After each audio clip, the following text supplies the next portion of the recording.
Meus senhores e minhas senhoras, vivemos tempos exigentes, tempos em que muitas famílias todos os dias lutam para pagar as contas, para manter um teto, para dar um futuro digno aos seus filhos. Tempos em que os nossos jovens veem adiada, vezes sem conta, a possibilidade de construir uma vida estável.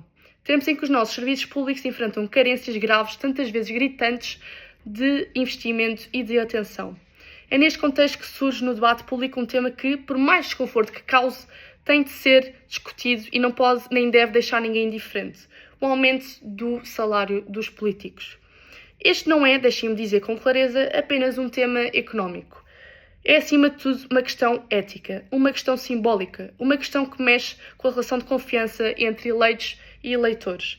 Porque quando os representantes do povo decidem aumentar os seus próprios rendimentos, no momento em que a maioria da população vê os seus salários estagnados, ou pior ainda, o seu poder de compra a cair, estamos perante um sinal preocupante, um sinal de distanciamento entre quem governa e quem é governado.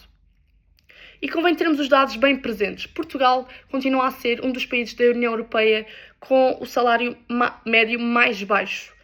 Grande parte da nossa população ativa vive com salários que mal chegam para cobrir as despesas mensais e, apesar do salário mínimo nacional ter vindo a aumentar ao longo dos anos, todos sabemos que ainda está bastante longe, demasiado longe de garantir uma vida digna aos nossos cidadãos.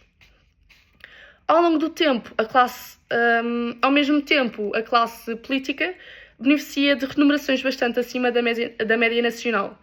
Tem acesso a subsídios de deslocação, ajudas de custo, despesas de representação e, em muitos casos, reformas antecipadas. É claro que não está em causa a dignidade dos salários de quem representa o povo, ela deve existir, mas está sim em causa a proporcionalidade, está em causa a oportunidade e está em causa principalmente a legitimidade de qualquer aumento, sobretudo quando se afasta da realidade atual do país. Há quem defenda que é necessário oferecer remunerações elevadas para atrair pessoas competentes para cargos políticos. É uma ideia legítima, mas que importa questionar, porque servir o país não pode e não deve ser encarado como um privilégio financeiro. Servir o país, antes de tudo, é um dever cívico, e a competência política mede-se acima de tudo pelo compromisso com o bem comum. Mede-se pela transparência, pela integridade e pela capacidade de ouvir e responder às necessidades da população. É aqui que reside a verdadeira essência desta questão. O aumento dos ordenados dos políticos não é apenas uma questão de dinheiro, é uma questão de confiança. E a confiança nas instituições democráticas constrói-se com exemplos. Quando esses exemplos falham, cresce o decrédito. Afastam-se as pessoas da política, ganham força os discursos extremistas, populistas e perigosamente simplistas. Precisamos, por isso, de uma mudança de atitude.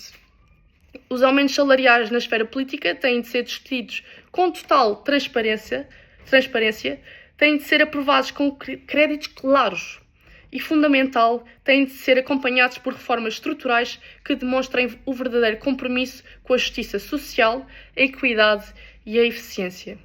Mas mais do que isso, qualquer melhoria na condição dos governantes só se justifica se vier acompanhada de uma melhoria real nas condições de vida dos governados. Essa deve ser a hierarquia ética que orienta uma democracia saudável. Essa deve ser a base de qualquer decisão que se queira justa. Não se trata de desvalorizar a política, pelo contrário, trata-se de exigir responsabilidade a quem decide por todos. Trata-se de lembrar que liderar é, antes de mais, dar o exemplo. E que não pode haver liderança justa quando se privilegia uma minoria, enquanto que a maioria continua a fazer sacrifícios. Se queremos restaurar a confiança na política, precisamos de representantes que saibam ouvir, que saibam sentir e que saibam viver os desafios do seu povo. Não se trata de populismo, pelo contrário, trata-se de justiça, trata-se de coerência e trata-se, acima de tudo, de respeito por todos. Se queremos uma democracia forte e